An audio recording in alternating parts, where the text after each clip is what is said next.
вроде нормально кетеді, бір сүрінген кезде ойбай деп жамандап шығады, бүйтпей ма, сөйтпей ма, ақыл үйретіп кетеді, бүйтіп өлшпей ма деп, соны походу мен ойлаймын, сол кісілер ставкасы шықпай қалған адамдар да примерно. Тагир Хабибтің командасы болғанымен Хабиб емес, UFC-ге мен алдындарда да бір айтып жүрген, ең готовый болып барған UFC-ге. Әбден пісіп барған негізі Асу деп.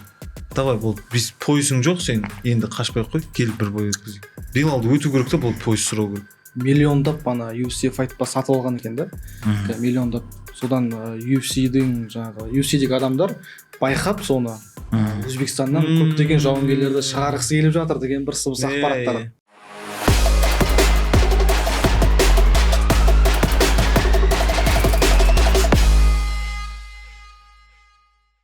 Ассалаумағалейкум баршаңызға, армысыздар, құрметті Pulse Fighting YouTube арнасының көрермендері. Бұл Sport Pulse-тың тағы бір жаңа жобасы. Жекпе-жек спорт түрлеріне арналған шығарылымдар тек қана осы арнада болады. Бүгін біздер UFC-дегі біздің отандастарымыз жайында әңгіме қозғайтын боламыз. Өйткені бірер күннен кейін білесіздер, Азат Мақсум Бакуде өнер көрсетеді. Бір айдан кейін Асу Алмабаев октагонға көтерілетін болады. Осы жауынгерлеріміз туралы бүгін әңгіме қозғаймыз. Алдағы жекпе-жектер қалай өтеді, болжам айтып көреміз деген сияқты.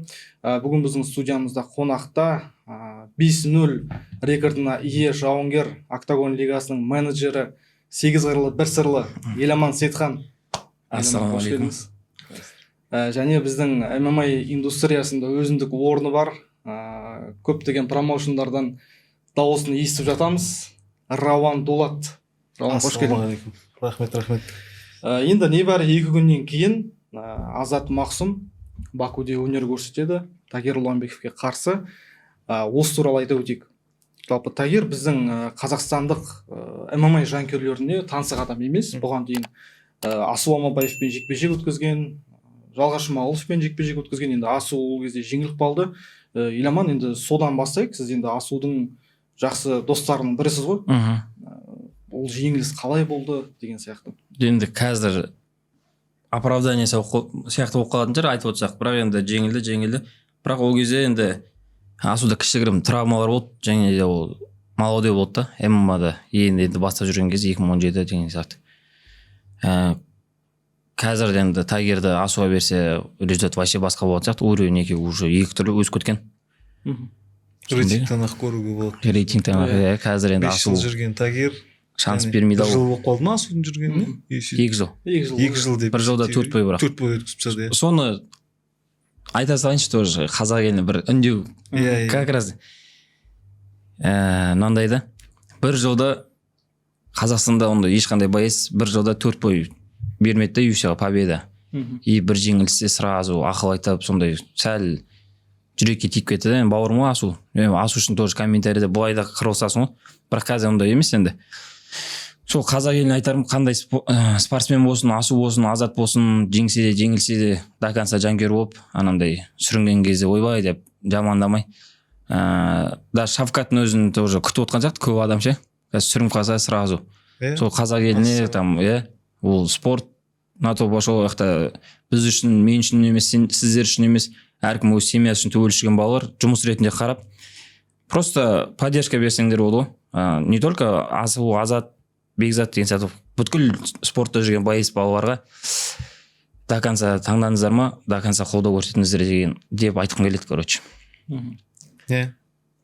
Просто ойлаймын өзімше, анандай вроде нормально кетеді, бір сүрінген кезде ойбай деп жамандап шығады, бүйтпей ма, сөйтпей ма, ақыл үйретіп кетеді, бүйтіп өлшпей ма деп, соны походу мен ойлаймын, сол кісілер ставкасы шықпай қалған адамдар да примерно ақыл айтып алатын ше. А так былай вроде 1-2 адам білем да, 4 бойына дейін ол молодец, мықты, осы чемпион болады, осы бірінші чемпион болады, әкеліп осы бір сүрінді, сразу жаман маска шешіледі. Азат пен Тагирдің жекпе-жегі туралы айтайық. Енді Рауан, Тагир Хабибтің командасы ғой. Бірақ қанша жерден Хабибтің командасы болса да, негізі күресі анау айтқандай мықты емес. Бұл жекпе-жекте болжамың қалай жалпы? Азат пен Тагирдің жекпе-жегінде мен шыны керек қазір мынау жеңеді деп айта алмай тұрмын.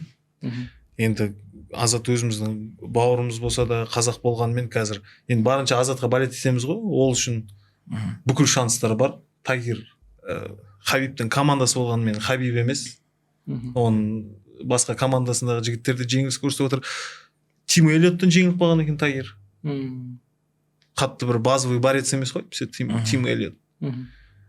Енді алдында бір басқа подкасттардан да көріп отқан, болжам былай деп жатқан кезде шансты көбірек көріп жатыр бәрібір Азатта. Стойкіде именно тайминг жағынан техника Азатта өте жақсы деңгейде, бірақ жаңағы Бекзаттікіндей андай қолды талдырып тастайтын күш болмай тұр, бірақ өте жақсы техника, барлығы орнында қойылған. Короткий уведомление болған жоқ па бұл жекпе-жек жалпы? Короткий Қысқа мерзімде қойылып тұрған жоқ па Азат, или нормальный дайындыққа уақыт болды ма? Мен соны жіберіп алдым. UFC-де андай ғой, саған таңдап отыруға уақыт береді, шыға бересің ғой. Жоқ, ол Азатта өзі простой болып қалды ғой біраз.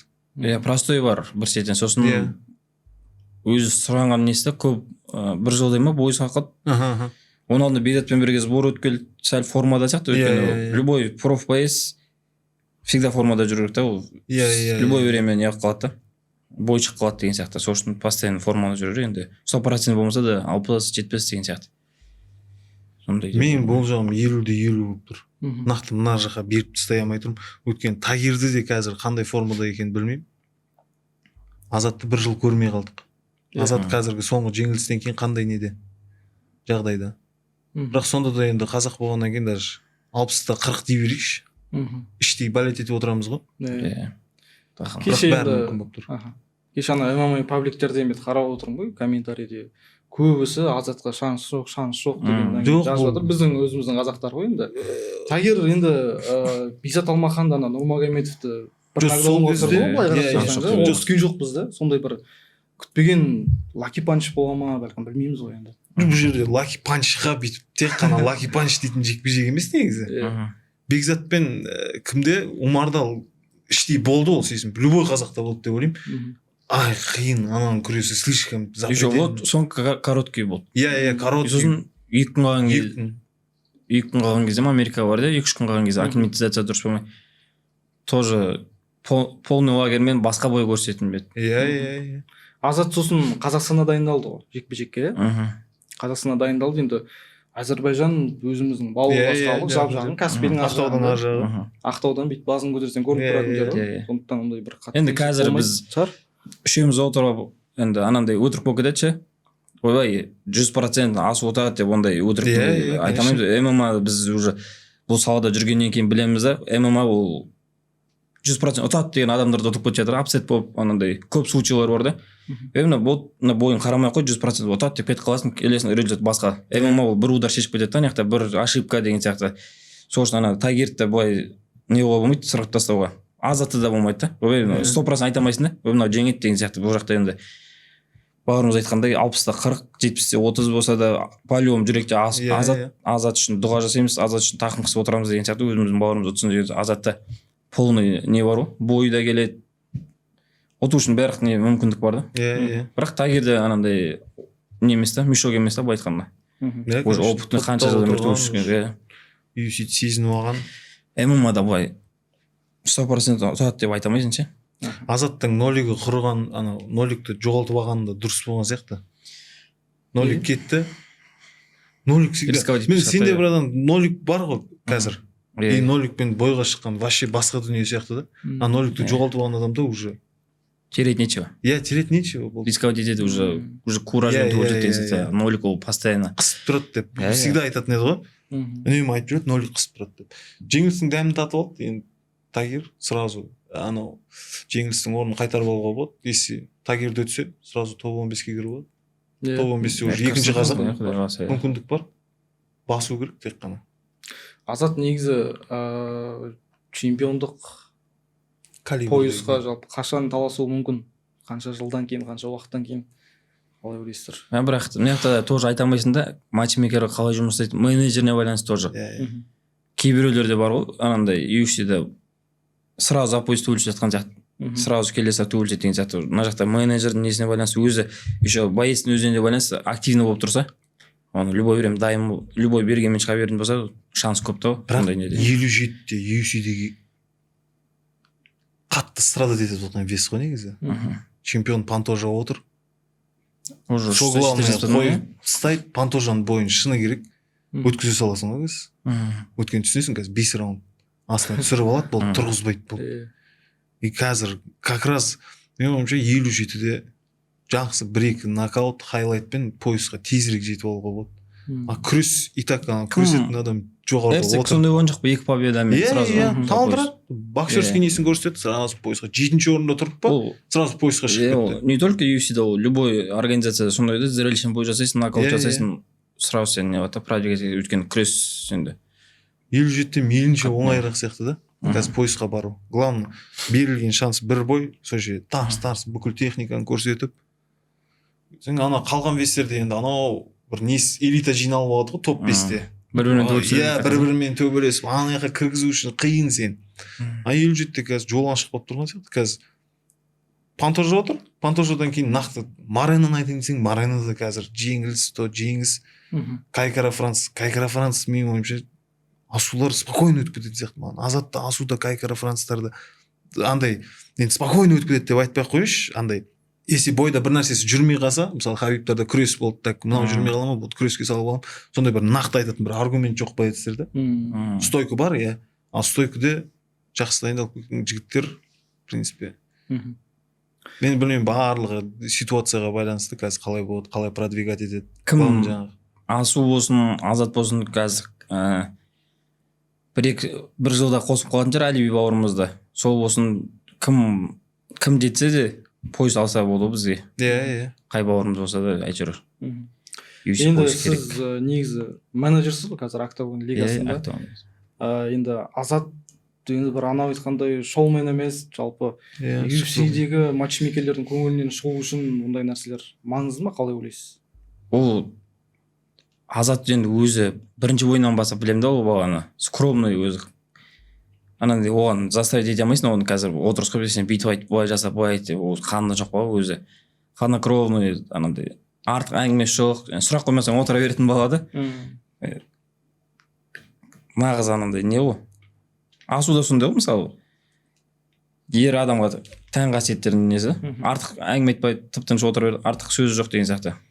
Бірақ қазіргі неде, қазіргі заманда, қазіргі индустрияда UFC болсын, любой организацияда сөйлеу керек, трешток керек деген сияқты. Мен өзім жұмысым сол ғой, медиа байестерді бойға шығарамын да. И былай не істесек болады, мысалы. Сен, например, данный айтсын да. Мен келем, саған бір обычный байеспен, тоже мысалы 10-0 болсын, бірақ сондай байес, и екінші бір медийный байес. Например, Еркем Тоқтар деймін да. Саған келем, мен спонсоры, давай жұмыс жасайық, сотрудничество деп. И саған мен көрсетем, кімнің бойын көрсетем. Еркем Тоқтардың бойын көрсетем. Мен просмотр бар, лайк, комментарий деген сияқты аудиториясын көрсетем. И саған солай мен саған продукты солай сата аламын да мен саған. Сосын сен менімен жұмыс жасайсың, болды, кеттік, давай жұмыс жасайық бірге деген сияқты. Сол үшін сөйлеу керек, Инстаграм жүргізу керек деген сияқты. Хочешь не хочешь, заман сондай болып бара жатыр қазір. Сол байестерге айтарым сол анандай. Көп төбелесетін мықты балалар көп. Действительно ше, мықты балалар көп. Тренировка жасайды, аянбай еңбек етеді, неше түрлі чемпиондар, бірақ халық білмейді да оны. Скромно жүреді, олай. Енді оларға да айта алмайсың, сен чемпион болмайсың или боласың чемпион, бірақ ұзақ уақытта жету мүмкін. А былай пиармен уақыт қысқарта аласың да. Иә, сондай да. Пример Шон Омейли дейсіңдер ғой. Шон Омейли 61-де кәдімгі бастармен бас-басынан өткізіп поясқа апара салды ғой Шон Омейлиді. Конор Макгрегор ғой, былай айтып пример. Алтта келді да, жағдайын жасады, несіп көтеріп тастады, UFC-ді көтерді, өзінің жағдайын жасады. Поясқа дейін барған кезде әйтеуір біреулерді кәдімгі талдырып жақсы болды ғой. Шон Омейлиді өткізген кезде Петр Яннан өткізіп жіберген кездерінде вообще талқандап тастаған еді ғой негізі Петр Ян. Аудиториясы бар, Инстаграм, Ютубта деген халық біледі деген сияқты, сол лицо түр керек деген сияқты.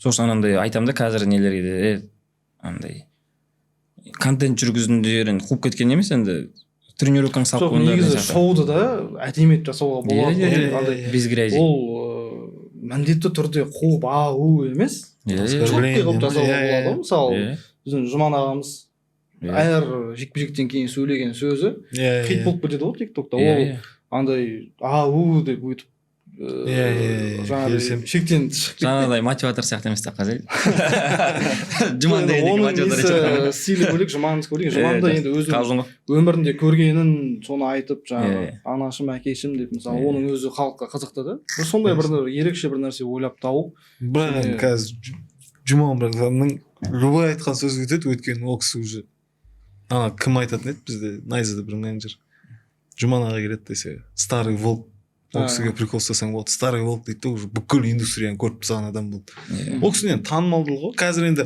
бір жағынан бір жас шыққан жігіт бір бойы жеңіп алып 2 сағат сөйлеп тұрса тоже халық не дейді бізде микрофонды алып алады да анаған рахмет мынаған рахмет қызық емес қой ол онда содан кейін ана бойдың алдында негізі организаторлар тырысады ана баладан бір нәрсе шығарып алуға болжамыңды айт сөйтіп айтады мысалы если болжамың орындалған болса біздің лигадан бонус мынандай немен әдіспен бойды тоқтатамын саған бонус болады деп кейбіреулер береді ғой боковоймен құлатамын бонус қанша бересіңдер деген сияқты ше ол тұрған ананы менсінбеушілік деп ойламаймын мысалы ше мен ертең бойға шығамын бой досрочно бітеді бауырым мен саған отвечаю досрочно бітеді мен өзіме сеніп тұрмын деген сөздер мысалға анау одан кейін енді қазақтардың өздерінің арасында ғой досрочно бітеді десе ертең досрочно бітіре алмай қалса біздікілер комментарийда басады ғой жерден алып жерге салады кеше ана кімдерде шықты ғой диар мысалы контракт алған кезде UFC-дан қалай басқа көтерді жеңіл қылып алып еді сразу жерге салып тастады ғой біздің қазақтар білмеймін дұрыс емес енді ол қанша не істесең соны жаймен үйретір халықты ше жанкүйерлік мәдениет жоқ та біздің қазақтарда жанкүйерлік мәдениет жоқ енді жаңа азат туралы айтып жаттық қой қазақ ММА-сына UFC Әзербайжанда Бакуда өтіп жатыр жалпы енді орталық Азия емес бірақ қанша дегенмен бізге менталитеті жақын сондай тіліміз ұқсас бір түркіміз ғой Әзербайжанда не үшін Әзербайжан таңдады деп ойлайсыздар Қазақстанға қашан келеді UFC Қазақстанға Шавкат алып келеді ол сол Шавкатта қазір травма бойға әлі оралмайтын болғандықтан может активный болып травмасы болмаған кезде может Қазақстанда может переговор болатын бе деп ойлап қоямын бірақ Нұрадин ағамыз бар Нұрбек ағамыз бар сөйлесіп жатыр ғой Нұрадин аға Америкада жүр алдында тоже Дановайтпен несі сөйлесіп жатқан несі бар видеосы тарап жатыр сен енді жақсы араласасыз ғой ол не әңгіме болғанын білетін шығарсыз оның шет жағасын болғанда сол Қазақстан қашан әкелетін жайында сол талқылаған бірақ анандай прям досконально сұрамаппын ше бірақ сондай қазақтарды танытып Қазақстанға қонаққа шақырды деген естідім Нұрадин ағаның Азат туралы сол тағы да боецтер туралы сөйлескен жайында абылай досконально білмейді екенмін ше қалай не сөйлескендерін абылай сол өзім ойлаймын Шавкат әкелсе Шавкат әкеледі ең жақын болып тұрған 100% әкеледі деген защита поясты мысалы Қазақстанда өткізсе уже боецтерді көп қой неге картқа қосатын деген сияқты соны өзім ойлап тұрмын сол не только мен бәрі раунда сөйтіп ойладым мысалы Шавкаттың салмағында кімдер шықты ғой Бакли көп 77 қыз жатыр қазір масқара болып жатыр енді Шавкаттың поясқа деген үміті 2 жылға бір шегеріліп кетті деген әңгімелер айтылып жатыр ғой қалай қарайсың тоже не ғой жаңағыдай от ситуации қазір жоқ Мадалина чемпион болып кетеді деп жоқ братья нені бітіріп тастайық Азат бауырымыз тағы да кетіп бара жатыр давай жоқ Азатты айтып айттық қой Бакуды сол Азат бауырымызға сол жанкүйеріміз Нұрадин ағаның тұңғыш баласы ғой сөйлесін салмақ реттеліп жатыр салмақ қана былай аллаға шүкір травма жоқ бәрі мощный давай Азат бауырым қазақ елі жеңіс күн күтіп отыр дұғадамыз тақым қысамыз только победа бұйырса ештеңе анандай боецтерге айтамын да без салмақтан катоном шыққан кезде де айтамын да көп боецтерге анандай жүк артпаңдаршы деймін да анандай ойбай қазақ елі қарап тұр ойбай қазір ұтып қалса не болады анау туысқандарым қарап тұр просто кайфуй, шық, өзіңдікін істе, сен жұмыс ретінде шық, болды, анандай лишний информацияларды миыңа неғылма. Сәттілік бауырым. Және сол көп неде ойнап кетеді, байестерде ше. Біздің груз үй сайма артық жауапкершілік. Мысалы, Асу Алмабаев бауырымыз төрешкен кезде де капамен ойбай бәрі жаққа пиар кетіп қалды. Единственный қазақ, бірінші қазақ мейн карта главный бой деп қатты не пиар жүргізіп тастады да. Сол может тоже груз алдым екен деп ойлаймын да. Бірақ Асу ондай жігіт емес, бірақ сондай сол ойнап кетуі мүмкін да. Артық информация.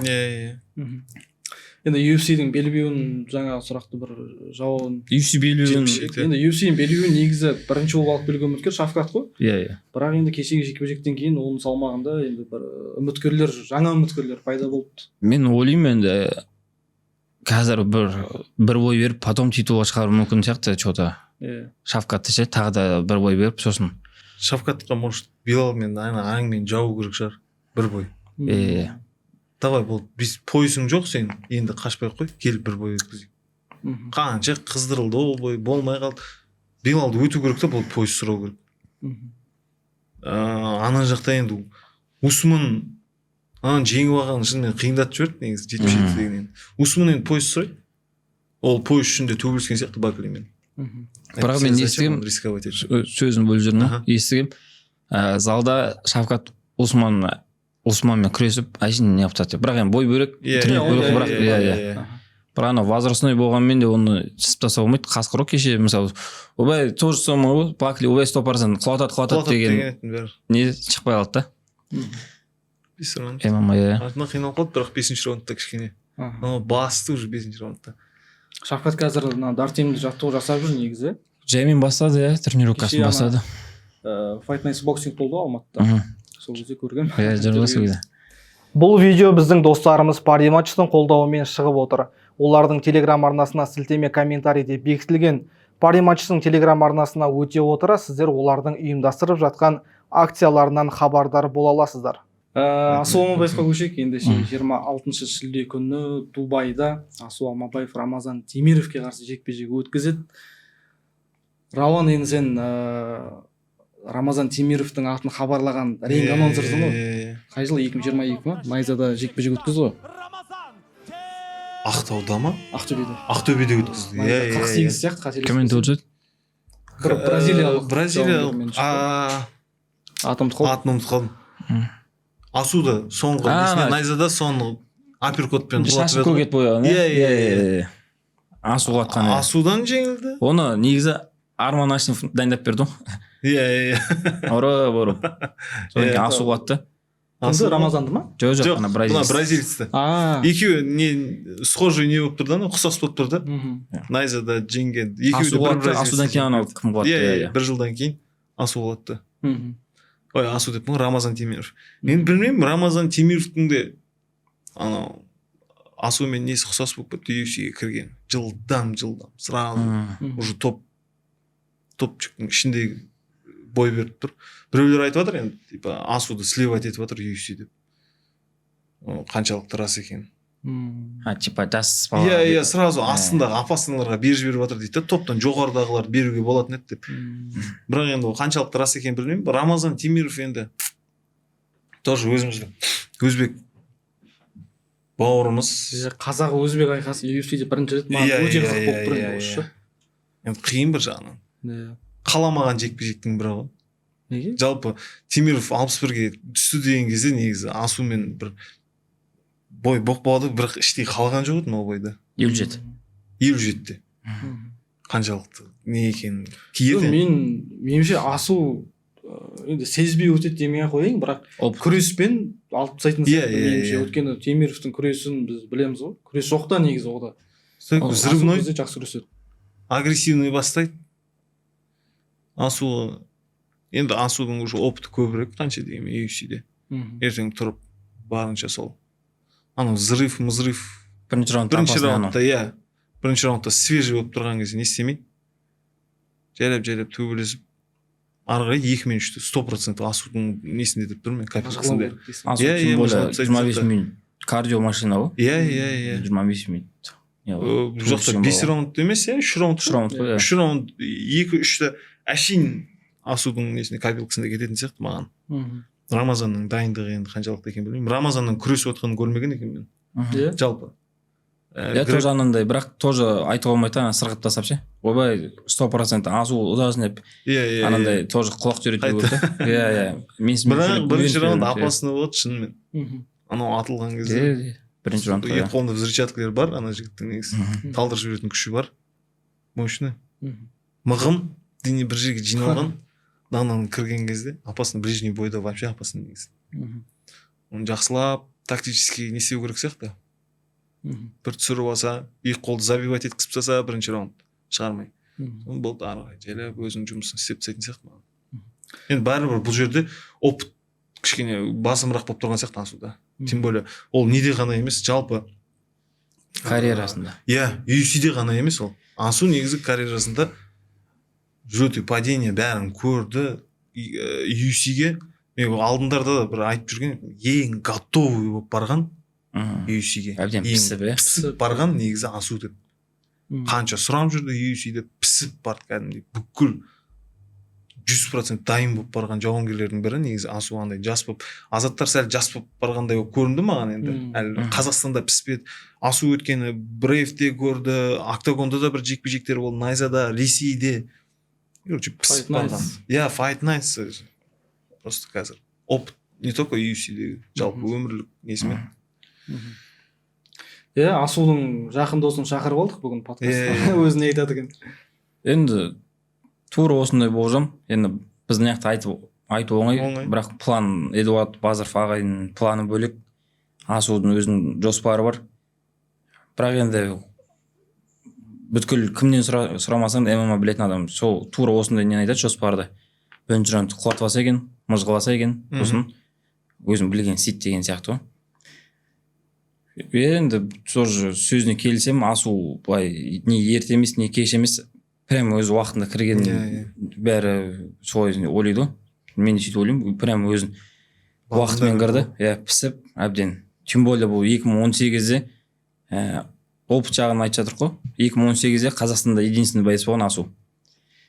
Номинация бай, Инстаграмда берілген номинация ғой. Самый лучший боец года деп.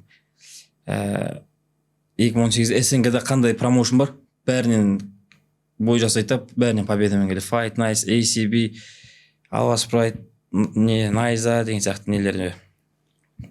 2018-де ойым сол, 2018-де СНГ-дің бәріне айналып келеді, бір-бір бойдан, бәрінен победамен келген. Сол единственный қазақ болған. И сондай бір номинация зор. Еще UFC-да бір жылда 4 бой деген номинация берілген болған еді. Сол соңғы болған Манель Капымен сәл асығыстық болып қалған сияқты көрінді маған ше. Сен қаншалықты ойлайсың брадан, анау мен өзіме мен асумен тағы да бір айта аламын мен. Мен просто анау мен шыны керек асу жеңіліп қалған кезде енді ол кісімен мен қатты таныспын деп айта алмаймын. Иә, неде көргем, Найзада көрем, амандасам.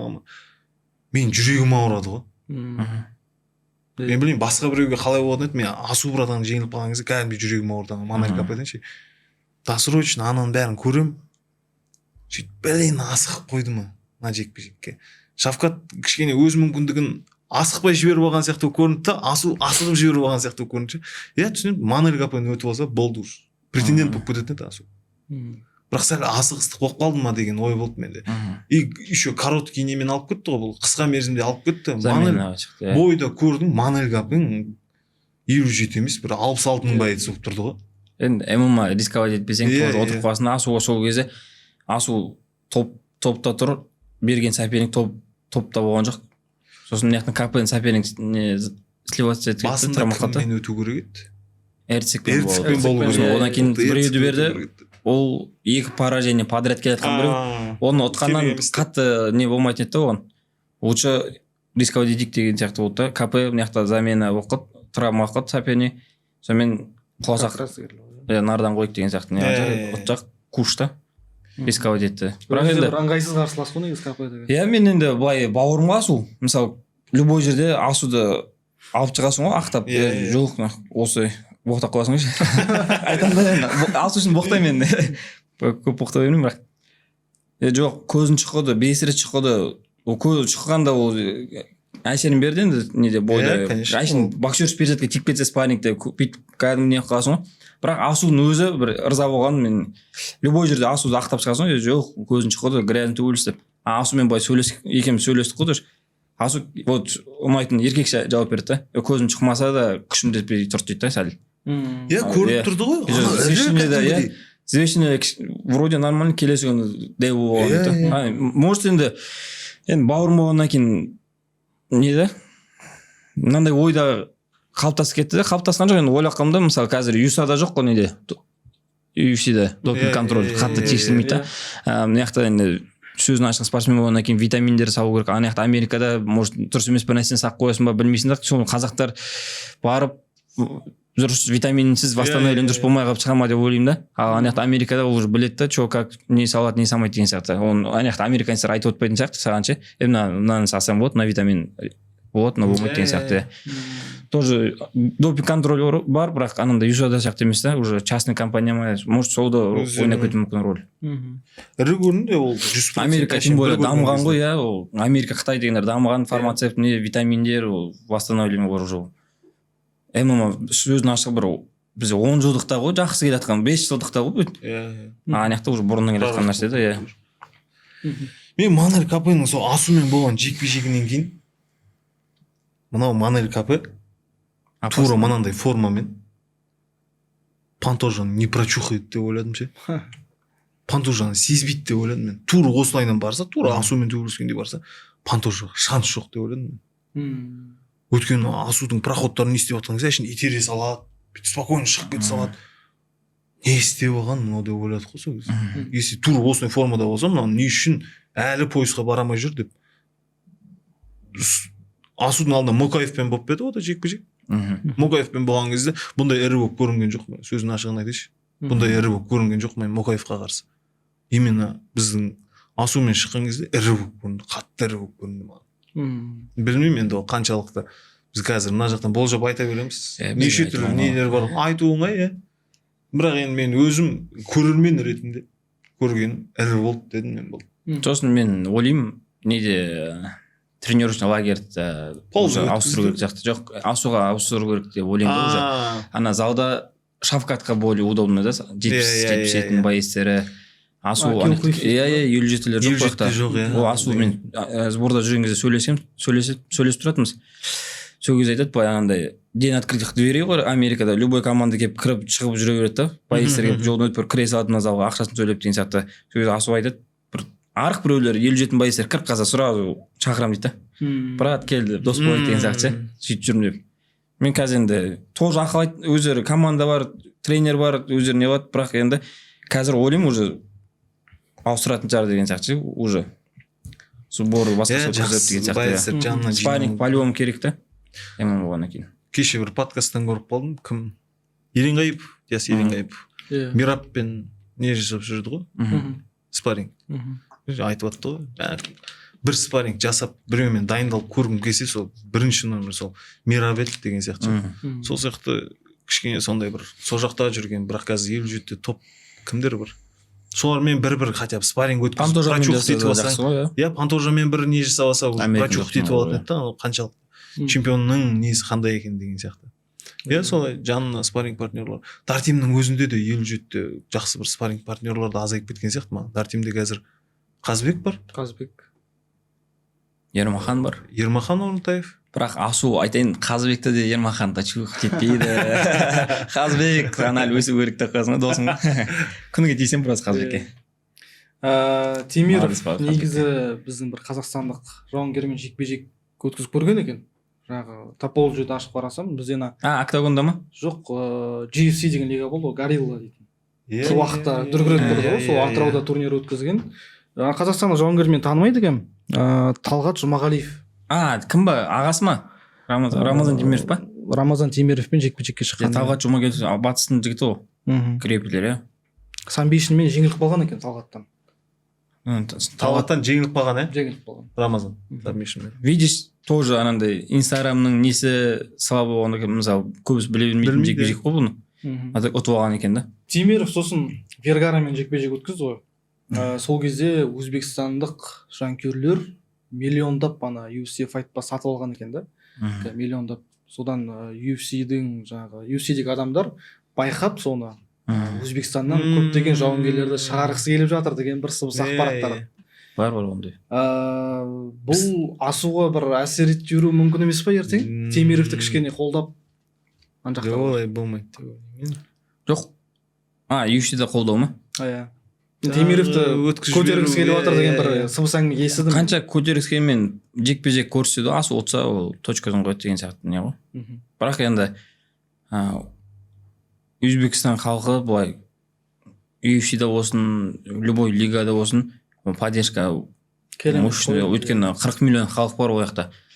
Біздікілер де Аллаға шүкір жақсы қолдау көрсетеді, жоқ емес комментарий данабайды, UFC саса кетеді ол факт.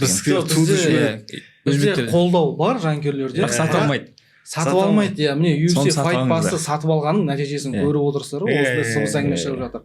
Бізде тіпті ММА блогерлер, ММА-да жүрген журналистердің өзі Telegram арна ашып алады да, бәрін сол жаққа тартады да. Мен айтамын, сен блогерсің ба, сен журналистсің ба, осы ММА саласында жүрген. Демек сен жанкүйерді керісінше UFC Fight Pass'ты сатып алуға насихат жасау керексің ғой. Бізде керісінше Telegramға приходите, ана пиратский нелер бар ғой. Дұрыс емес та, сондықтан сатып алыңыздар, құрметті көрермен. Бұл деген кәдімгідей көмек біздің жауынгерлерге. Жаймен үйретіп жатқан Нұрбек Қарабал ағамыз ғой, сол найзаны не қылып 200 теңге ма қанша еді? Айлық. Иә. Соның өзі жаймен үйретіп ше. Сатып алып бірақ өте қиын негізі бар ғой біздің халықты оған үйретуге. Бізде тегін нәрсе үйреніп қалған, танысқа үйреніп қалған. Мен өзім менеджер болғаннан кейін бой күні звоноктан звонок менде. Билет бар ма, кірейін, келіп тұрмын. Мен сол күні сразу заранее айтам, неге история тап қойым, ертең мен таппай қаласыңдар, билет сатып алыңдар бе, ертең мен өзімше боламын деймін да, звонок алмайын деп. Бір-екі күннен кейін енді бәрі уже үйреніп қалды, бір-екі күннен кейін брат звондапсың ғой деп негесінде өзім хабар қашам да, тыныштық қой деп, бірақ душе білемін да, сол билет сұрап тұрғанша. Соны қатты уже өзім аудиториям үйреніп қалды уже. Мысалы бой жақыннан кейін өзім шығатын кезде, турнир болған кезде история саптаймын. 1000 теңге сатып ала алмайсыңдар ма? Сол 1000 теңге бір студентқа да кетіп жатыр ғой деп не қылды. Әшейін 1000 теңге бой көзі көрінбейді қазір баяқ магазинде. Екі-ақ нәрсе алатын шығарсың. Соны үйретіп жатырмын да, тоже. Бір ықпалын тигізіп жатырмын ММА несіне, Қазақстан ММА-сына. Сатып алыңдар, билет сатып 1000 теңге қай кетпей жатыр сол. Өзінше сатып алып келіп, бауырым қолдаңдар. Бай тегін кіргетіп, бір орын отырып, оның хозяинге қап, ана жақта жексұрын болып, ана жаққа секіріп жүргенше, отырасың өз орныңа, болды, кім келсе билет көрсетсін деген да. Ешкім мазаңдамайды, өзің жанкүйер болып отырасың деген сияқты сол. Соны үйрету керек халықты. Тегін сұрамай. Жаңа айтып жатырмыз ғой, сыбыс әңгімелері бар деп, UFC өзбекстандық жауынгерлерге қызығушылық танытып жатыр деген сияқты. Енді осындай факторлардан кейін UFC Қазақстаннан бұрын Өзбекстанда турнир өткізетін сияқты меніңше. Өзбекстан оған дайын да сияқты бір жағынан. Дайын болғанда, дайын деп айтуға да болады. Бізде тағы да мынандай факт. Алматыда турнир уже қатты адам жинамайсың. Ай сайын бізде өзімізде ай сайын турнирдан турнир еще халық тойған, иә. Біз мысалы уже бір жылда 4 не тұр бізде. Ташкент, Самарқанд, Ташкент графикта. Алдыңғы неде Ташкентте болған турнирда 15 мың Хума арена деген бар. 15 мың адам сет, полный зал болды аяқта. Билет продаж сыртында да уже адамдар очередь да. И залда да бай көресің ғой неде, историядан көресің, прямо көресің, зал полный өзбек халқы деген жиналып тұр же кәдімгідей. И просмотрды да, қолдау, поддержка, комментарийді аналар не қылмайды, жақсы поддержка береді өздеріне. Может тоже ойнап кетуі мүмкін, сөздің жаны бар. Қатты UFC қойсатын картты байсыр болмаса да, Азиядағы байсыр жинесі да зал полный жинап. Бірақ негізі Өзбекстанда ММА индустриясының пайда болғанда асағат көп болған. Әуесқой ММА бар, бірақ кәсіби түрде промоушн. Мен қазір өзінде ойлап отырмын да, кімді қояды жаққа UFC келсе деп ше. Қай байсы өйтен соң Азияны жинай салады да. Бірақ UFC, Алматыға келсе, Алматыда қазақ. Бакуда мысалы, главный бойға Әзербайжан қоя алмай отыр ғой. Физиевті қойып отыр. Физиев кейін ала салып несін. негізі Қырғызстанның представитель етін. Қазақстанда туылған. Қордайда туылған, Иә. Қырғызстанның атынан шығып жүрген. Қандай жағдайдан екен білмеймін. Діни жағдай деді ғой. Иә, Дін шықпай кетті. Сөйтіп қазір Әзірбайжанның атынан шығатын болып кетті. Физиев тұр. Нақты бір Әзірбайжанда туылған, Әзірбайжанда Чисто кровный. Иә, чисто кровный, картта Әзірбайжан жоқ. Одан кейін картқа да кішкене реніш білдіргім келді мен. Дұртта Джамал Хилл мен кімді қойып бере салды. Кім еді соперник Хиллдің? Раунд три ма? кім ол танымай екен. Жаңағы бұл полужарждар қызық емес болып кетті негізі. Физиев енді былай болып тұр. Қазір енді былай қарасаң, постсоветский деп айтады ғой, Қазақстан негізі главный картқа өзінің қазағын қойып, астына мейн картқа кәдімгі Асу бар, Азат бар, Дияр бар, Бекзат бар, Әліби скоро кірсе. Енді Бакуде Қырғызстан мен Әзірбайжанның тартысы болады ғой, айтпақшы. Оралбай не ойлайсыздар? Оралбай мен Мусаев. Оралбайдың соңғы жекпе-жегі масқара болды ғой енді. Характеріне көрсетті. Қырғыз бауыр бар, ол бұрыннан сондай ғой. До конца қазақтар сияқты. Андай прям кровожадный бой көрсетеді ғой. До конца намысқа тырысып Бізде жақсы бой болады. Қазір анау есіме түсіп кетті ғой, до конца дегендер же. Соңғы рет Қырғызстанда бір Бішкекте турнир беріп жатқан кезде главный бойда как раз Даниэль мен Донченко. Украина ма? Иә, Қаныбек. Қаныбекпен төбелесіп отыр. Қаныбектің басында сечка, 3 сечка бар ма, уже 2 сечка точно бар. Қабақ кетіп жатыр, бас жақта біреу шалып кеткен, қан тоқтап жатқан жоқ. И врачтар келіп, Асқат ағалар шықпай қой болды деп жатыр ғой бойға. Артынан Қырғызстанский Тайсон бар ғой, Келдібеков. Артынан келетін, короче. Мына жерде жеңілсең, лучше мынаяқтан тірі шықпайсың дейді ғой. Лучше барда өліп қал дейді ғой. Анадан тұрады да 3 раунд почти. Енді 3-ші раунд былай близкий болып қалды, бірақ 1-2-ні уже беріп қойған еді Қаныбек. Сөйтті 4-5 басады ғой, екінші дыханиясы ашылып Қаныбектің. Сөйтіп Даниэль жеңіп алған еді. Реваншта да сондай болған жоқ па Ақтаудағы? Реваншта енді уже Даниэль жаңағы ошибкаларын жібермей тарсылдады. Шешіп алды ол бойда. Ама бірінші бойында Даниэль сәл жасы опыт болып тұрды да, Қаныбек чисто анау халықтың зарядымен тұрды да, характермен басып тастады ғой 4-5-те. Решающий раундтар ғой негізі. Қырғыз бордашыларды ошол чоң күшті бәттеш болып атады да еле айтып қоясың. Чоң рахмат деген біледі екен мен. Чоң рахмат. Жеңілуге болбойды деші. Болбойды. Намыс керек. Ол қырғыз бауырларымызға да сәттілік. Қырғызстанда да ММА жақсы өткенде ана